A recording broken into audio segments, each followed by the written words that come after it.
Hello, in front of me I've got 8bitdo retro keyboard.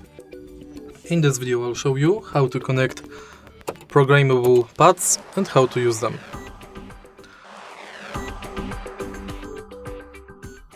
Firstly, turn on the keyboard and take a look at the top of it. Right here we've got this A, B, X, Y ports. Simply connect the pads to a port.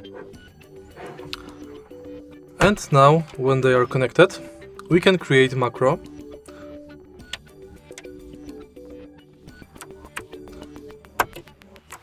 And it's done. Whenever you use this button or this button, you will use your macro. If you find this video helpful, please leave like, comment and subscribe.